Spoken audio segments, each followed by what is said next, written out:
दीनानाथ अब बारी तुम्हारी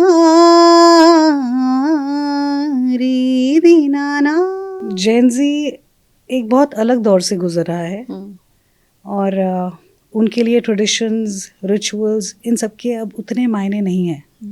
हर चीज़ उनको एक शॉर्टकट में चाहिए। They don't want to waste time. Parents को खुद नहीं पता क्योंकि वो रिचुअल्स को फॉलो करते आए हैं। रिचुअल्स कोई बुरी चीज़ नहीं है, वो हमें हमारी ट्रेडिशंस, हमारे कल्चर से जोड़ती है और कल्चर से जुड़े रहना आपको ग्राउंडेड रखता है। रूट से जुड़े रहो, तो रूट से जुड़ना, इसको आप एक्सप्लेन करें। रूट से जुड़े रहना यानी कि नो प्रिटेंस। आप अपने आप में आ जाएं। मेरी सोच, मेरे संस्कार, मेरा परिवार, उनकी सोच, अगर मैं अपनी नियामतें, अपनी ब्लेसिंग्स गिनूं तो शायद पर्याप्त है। तो अपने आप को मैं उसी हिसाब से अपने रूट से जोड़ना पसंद करती हूँ। मैंने एक ही चीज़ समझी कि आप जब गज़ल गाते हैं तो उसकी जो शायरी है, आपका नज़रिया क्या है, आपका पर्सपेक्टिव क्या है। आप उसमें अपने महबूब को ढूंढ रहे हैं, अपने उस डिवाइन कनेक्ट को ढूंढ रहे हैं।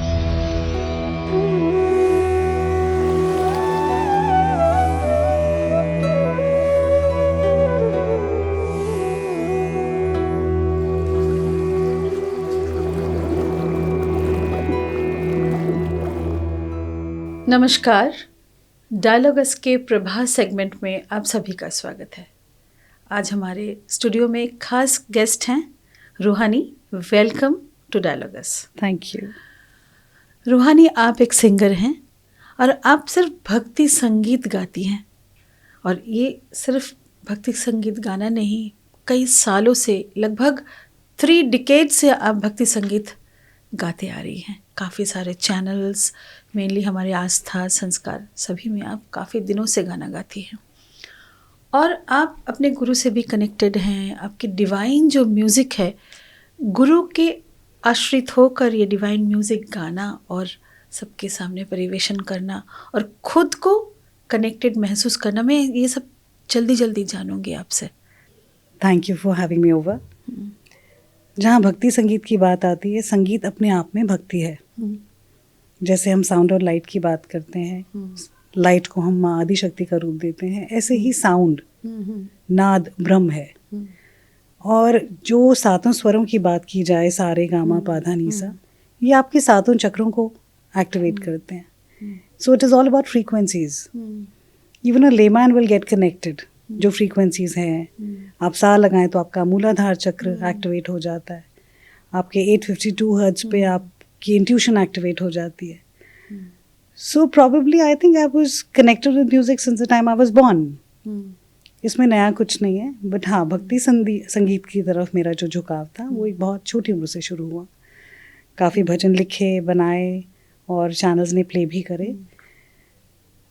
लेकिन ये शायद आप इसके साथ बड़े होते हैं, आप you grow with it, so it's something which comes very naturally to you. और गुरु के आश्रित तो मैं बहुत छोटी उम्र से रही हूँ, जहाँ पे सेवा और प्रेम और अंडरस्टैंडिंग पे तवज्जो दी जाती है। आप किसी के काम आ सकें, आप किसी का दुख सुन सकें, आप किसी के लिए कुछ कर सकें। So basically any faith for that matter connects you to the divine if you're human enough. तो भक्ति संगीत की वजह से मैं जुड़ी रही, भक्ति में रही और meditation became very easy because मुझे याद है आज भी, बहुत छोटी उम्र से मैं सा लगाती थी तो 1-1 घंटा में सा लगाकर मुझे लगता था मेरा रियाज हो गया। So it is that divine energy that comes into you probably. So I won't say it was me who was doing it all the time. And yes, it helped me connect more. रूहानी, आपसे मैं एक चीज़ पूछूंगी। आज के generation, जिसे हम जेन जी कहते हैं, तो कैसे लेते हैं वो स्पिरिचुअलिटी को, डिविनिटी को, संगीत को, भक्ति संगीत को? वो क्या समझते हैं? इससे कुछ समझते हैं आज के बच्चे? जेन जी एक बहुत अलग दौर से गुजर रहा है और उनके लिए ट्रेडिशंस, रिचुअल्स, इन सब के अब उतने मायने नहीं हैं। हर चीज़ उनको एक शॉर्टकट में चाहिए। They don't want to waste time. But yes, one thing is very positive about them. They don't have any pretense. Pretense as in उनको लॉजिक चाहिए किसी फेथ को फॉलो करने के लिए, तो वो लॉजिक उन्हें कहाँ से मिलेगा? Parents are not capable of giving that logic. Parents को खुद नहीं पता क्योंकि वो रिचुअल्स को फॉलो करते आए हैं. रिचुअल्स कोई बुरी चीज़ नहीं है, वो हमें हमारी ट्रेडिशंस, हमारे कल्चर से जोड़ती है, और कल्चर से जुड़े रहना आपको ग्राउंडेड रखता है. So to be rooted, to be connected with your traditions, your culture is very important. Gen Z इसे अगर इस तरीके से देखे कि ये हमारी संस्कृति जो है, this is nothing to be ashamed of. Western influence positive भी है, बट उसके नेगेटिव इम्पैक्ट्स भी हैं. हमें हर रिश्ते को, हर ट्रेडिशन को, अपने कल्चर को उस नज़रिए से देखना चाहिए जहाँ हम एज अ पर्सन ग्रो करें. अगर हम उसे बंदिश की तरह लेते हैं तो फिर शादी भी एक बंदिश है और फैमिली बढ़ाना भी एक बंदिश है. बट अगर ये चीज़ें ना हो तो फिर आप you not a part of society, and consequently what happens is you feel alone. इसीलिए जो आजकल एक रेस्टलेसनेस है, people want to go for vipassana, people want to go for detox breaks. They don't realise कि एक परिवार में रहते हुए जो आप सीख सकते हैं, जो आप एक दूसरे के साथ आत्मीयता से रह सकते हैं. ज़रूरी नहीं है एक परिवार में आपको सिर्फ अपनी मन की करने दी जाए तो ही आप खुशी हासिल कर सकते हैं. But sometimes you forgo your own interests. आप बड़ों के साथ रहते हैं, आप उनके हिसाब से चलते हैं. There is nothing wrong with that. So you learn to compromise in some places. So I would say Gen ज़ी के लिए बड़ा ज़रूरी है कि उन फैमिली वैल्यूज़ को इम्पोर्टेंस दें और रिचुअल से डरे नहीं. उनके समझ में ये होता है कि हम बॉन्डिंग्स में नहीं जाएंगे. आजकल लोग शादी करना नहीं चाहते. मोस्टली द यूथ हम देखते हैं कि वो शादी में कोई फैमिली के अंदर बॉन्डिंग हो ज़्यादा, उसमें नहीं जाना चाहते कि हम इतने सारे रिस्पॉन्सिबिलिटीज़ नहीं उठाना चाहते हैं. I want to live free. तो इसके लिए आप क्या कहेंगे? Since you are a motivational speaker too, तो आपको मैं पूछूंगी, जहाँ बाउंडेशन नहीं है, जहाँ कोई बाइंडिंग नहीं है, जहाँ कोई रिश्ता नहीं है जिसके बाहर आप स्टेप करते टाइम 2 बार सोचें ना, तो फिर वो रिश्ते में कोई परमानेंस नहीं होती. इसीलिए आजकल वो एक डिससैटिस्फैक्शन है. People are going through depression, people are going to psychiatrists. किस लिए? क्योंकि कहीं ना कहीं there is a question inside you, what next. एक इनसिक्योरिटी होती है बिकॉज वो पार्टनर का पता ही नहीं आज आपके साथ है, कल किसी और के साथ हो. लेकिन शादी एक ऐसा रिचुअल है. See, let me take you back in time. वेदों पुराणों के समय से आप देख लो, तब भी शादी थी. बट अगर आप और पीछे जाएं, स्टोन एज में जाएं, तो इंसान खुला था, फ्री था. बट तब क्या था? ना उसके पास घर था, ही वॉज अ नोमैड. कोई बाइंडिंग नहीं था, कोई बाउंडेशन नहीं था, कोई रिश्ते नहीं थे. He was free to go anywhere. But do you want to go back to the dark ages? Definitely not. See, that's your answer. So what happens is, जहाँ शादी होती है, जहाँ बच्चे होते हैं, you have something more to look forward to. इंसान की फितरत है कि वो एक इवेंट के लिए जीता है. शॉर्ट टर्म इवेंट्स आप समझ लें, शॉर्ट टर्म गोल्स के घर में कोई शादी है, उसके लिए तैयारी चल रही है. There is something to look forward to. कुछ समय बाद वो शादी हो जाती है, फिर कोई और इवेंट आ जाता है. Similarly when you get married, there is something to look forward to. Then you have your children, there is something to look forward to. Otherwise 2 people will get bored. ये माने ना माने, लेकिन I have seen younger couples with babies and they have taken it up like a project. वो एक बच्चे को मिलके दोनों बड़ा कर रहे हैं.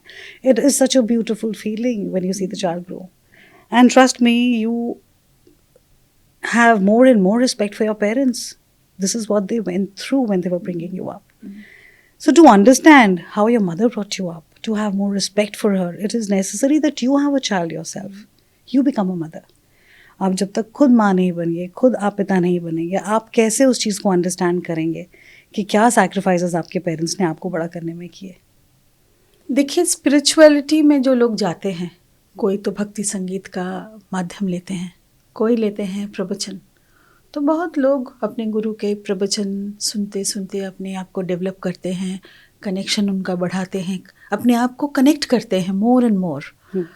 तो ऐसे प्रवचन आजकल प्रेमानंद जी महाराज बहुत दे रहे हैं और लोग लोग बड़े खुश होके सुनते हैं वो।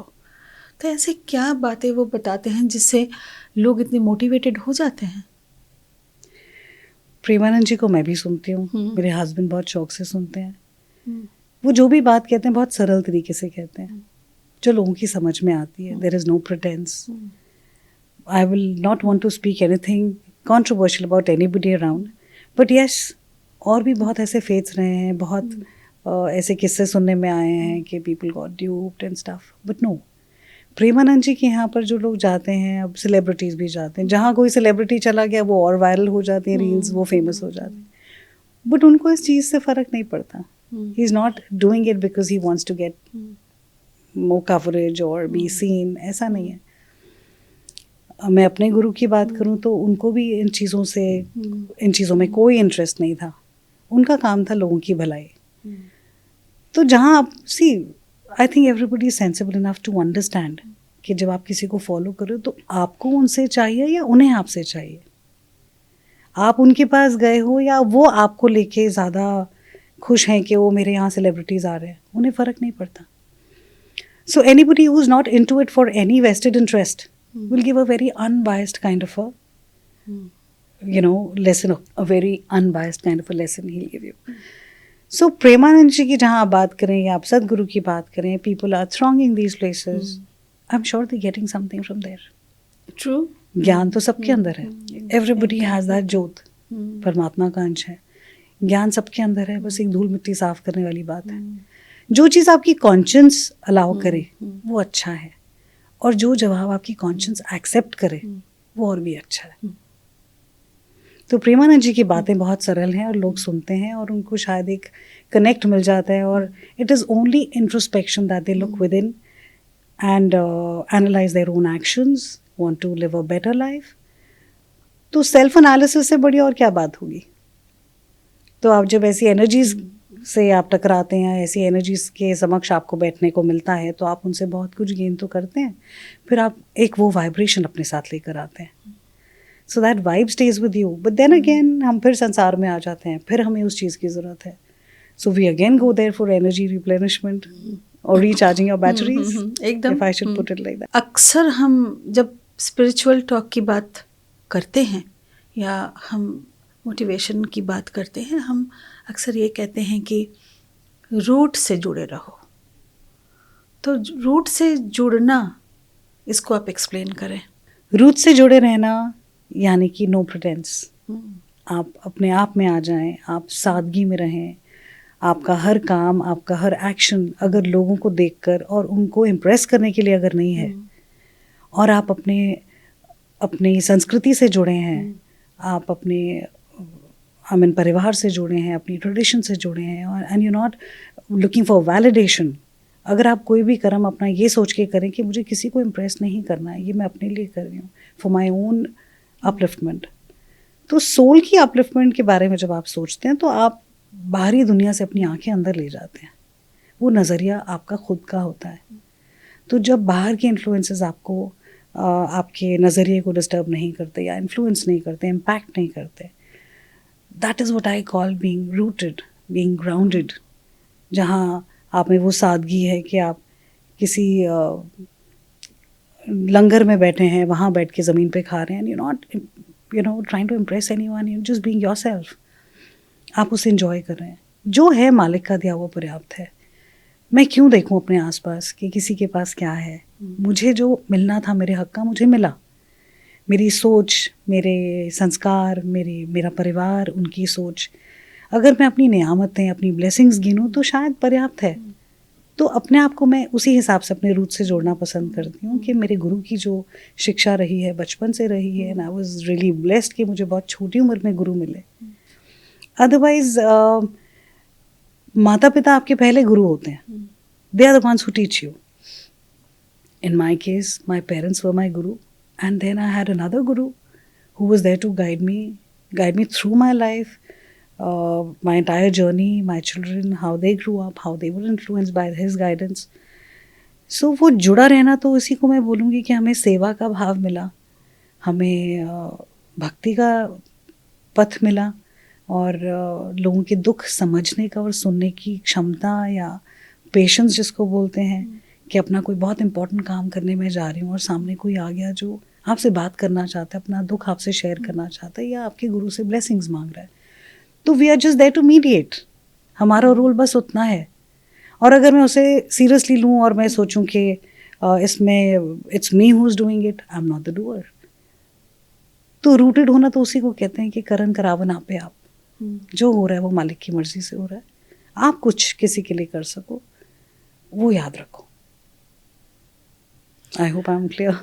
रूहानी, मैं तो इतनी मगन हो गई आपसे बात करते करते, मगर एक चीज़ मुझे ध्यान में आया कि यू आर अ डिवाइन संगीत सिंगर. आपका सिंगिंग काफ़ी लोग सुनते हैं और हम भी सुने हैं एक दो बार.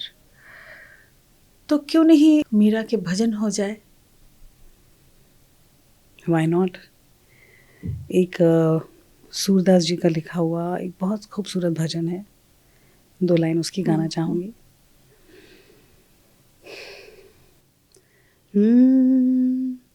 दीनानाथ अब बारी तुम्हारी, दीनानाथ अब बारी तुम्हारी,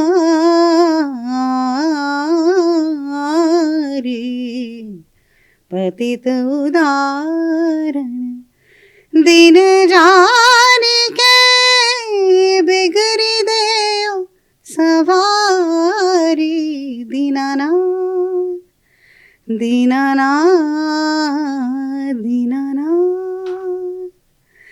दीनानाथ.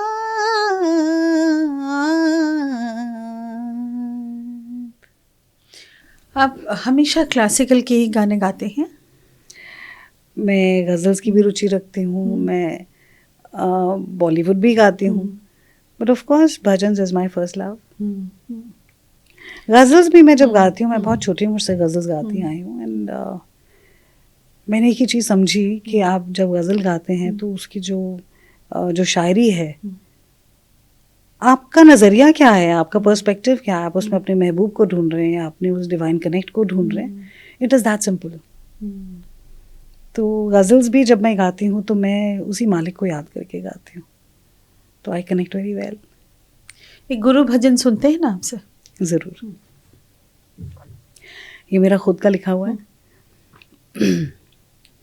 ये इस भजन में झलक मेरे गुरु की मिलेगी आपको, उनकी सादगी की मिलेगी.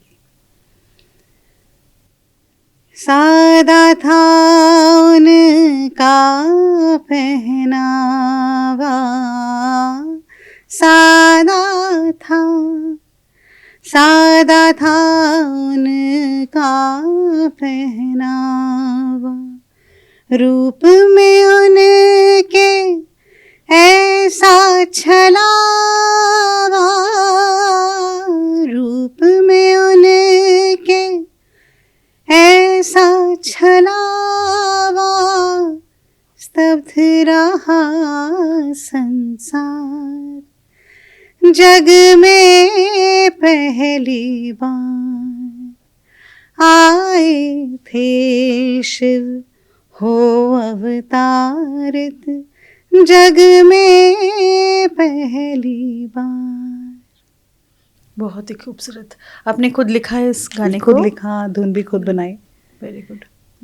It's way back in 2000, but आज भी सुनती हूँ तो आज भी अच्छा लगता है.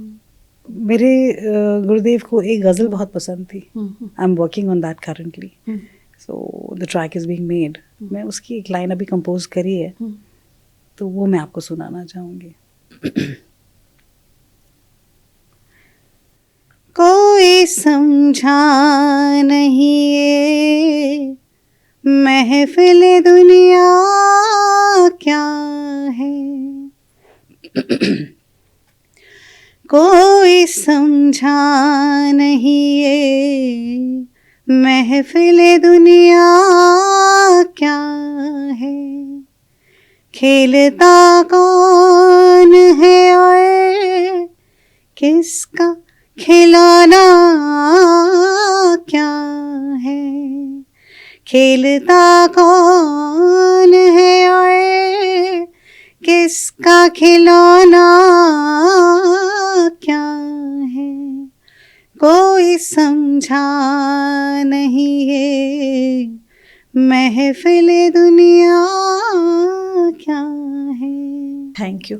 अच्छा, आप अपने जो फ्री टाइम है उसमें आप काफ़ी सारे, अब एक डिज़ाइनर है, एक जो डिवाइन कनेक्शन में जाते हैं ना लोग, वो बड़ा अंदर उनका कुछ ना कुछ होता ही रहता है। अब संगीत करते हैं, डिवाइन संगीत करते हैं, फिर आपके एक बहुत ख़ास जो इच्छा मन की है होती है वो है ज्वेलरी डिज़ाइन, आप वो भी करती हैं। और यू हैव बाहर आप बहुत जाते हैं, डिस्प्ले करते हैं, एग्जिबिशंस करते हैं, तो इसके बारे में एक छोटा सा कुछ बताइए। एक पैशन थी म्यूज़िक को परस्यू करना, म्यूज़िक में कुछ कर गुजरना, बट मुझे लगा कि शायद बहुत समय लगता है उसमें, और फिर मुझे बेस अपना बॉम्बे मूव करना था और फैमिली परमिट नहीं कर रही थी। तो ये तो मालिक की रज़ा थी कि मैंने ये जो बिज़नेस है ये मेरा ही शुरू किया हुआ था, मालिक की कृपा से ये शुरू हो गया। और इसकी वजह से मुझे एक्सटेंसिव ट्रैवल करना पड़ा, देश विदेश में ट्रैवल करना पड़ा, बाहर मार्केटिंग के लिए जाती थी। बट मेरा जो अकेले जो समय होता था उसमें मैं अपना रियाज कर लेती थी, तो मेरा वो कनेक्ट म्यूज़िक से भी जुड़ा रहा और मेरा बिज़नेस भी ग्रो करता रहा।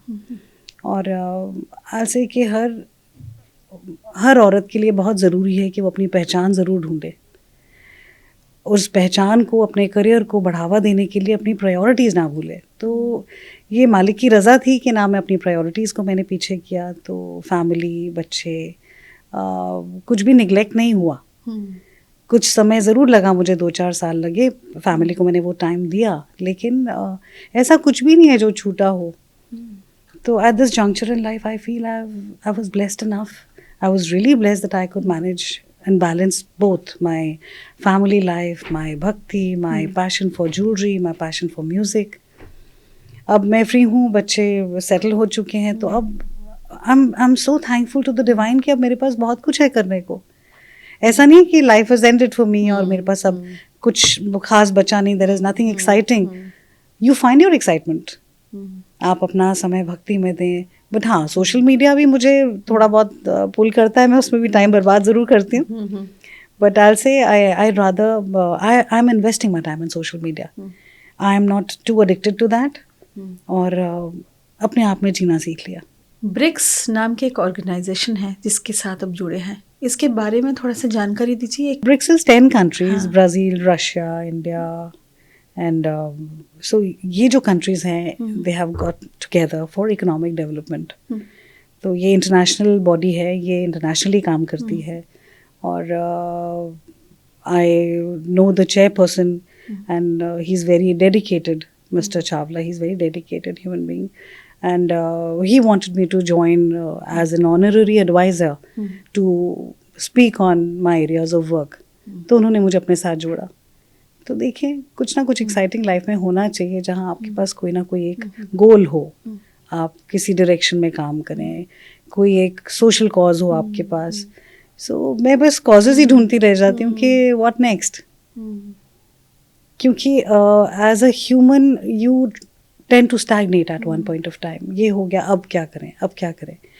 So this is something which is again another job given to me, and I'm looking forward to it very excitedly. Just waiting to. हम लोग ऑलमोस्ट हमारे शो के एंड में हैं, तो यहाँ आप कुछ कहना चाहेंगे हमारे दर्शक के लिए? मैं जब मैं पीछे देखती हूँ मुड़ के कि मैंने इतने साल क्या किया, क्या हासिल किया, मैं आज कहाँ पहुँची हूँ, मुझे एक ही चीज़ समझ आती है, और वो ये है कि हम सादगी में जीना सीख लें तो बेहतर है। कोविड आया था, बहुत कुछ सिखा के गया, but then we are so easy to forget, we are so quick to forget those lessons. कोई रिलीजन ह्यूमैनिटी से ऊपर नहीं है। I look at religion as a way of life. ये पीर पैगंबर सब आए, सब ने अपनी अपनी मैसेजेस दिए, दे वर मैसेंजर्स बेसिकली, बट वो हम उस चीज़ के लिए इतने कट्टर जो हो जाते हैं। मुझे लगता है अगर आप आंखें बंद करके अपने मालिक से कनेक्ट हों तो आप देखेंगे कि ज़मीन पे तो उन्होंने आपको डिवाइड दे दिया, आपको उन्होंने कंट्रीज़ अलग अलग कर दी, क्या आसमान को डिवाइड किया? क्या हवा को डिवाइड कर पाए? क्या पानी को डिवाइड कर पाए? वो हम कर लें तो कर लें। Otherwise, being a good human is all I want to believe in and want the next generation to look at it. Look at this, I mean, irony that हम कोविड के बाद हम फिर वापस उसी में आ गए हैं, लड़ाई झगड़ा वॉर, वो सिचुएशंस बन जाती हैं, हम अपनी फॉल्स ईगो को लेके बैठे रहते हैं. शायद उसकी ज़रूरत नहीं है. You bat an eyelid and you're gone. Click a finger and you're gone. ज़िंदगी इतनी फ्रैजाइल है. एंड पता नहीं किस तरह के झगड़े और प्रॉपर्टीज़ और ये वो अपनी दुनियावी चीज़ों के पीछे हम अपने रिश्ते ख़राब कर लेते हैं. उसकी ज़रूरत नहीं है. सो अगर आप लाइटली ज़िंदगी को जिएं और किसी चीज़ को इतना सीरियसली ना लें और अपने रिश्तों पे काम करें, माफ़ करना सीख जाएं, बातों को छोटा कर दें, तो ज़िंदगी बहुत सरल और आसान हो जाएगी. तो आज हमारे शो को हम एक बेहतरीन रास्ता दिखाने वाली रूहानी को थैंक्स कहते हुए आज हम शो को एंड करते हैं. Ruhani, thank you so much for being here and talking to us in several aspects जो हमारे जीवन को एक बेहतरीन जीवन बना सकता है. Thank you for having me here. Thank you so much. I love being here and talking my heart out.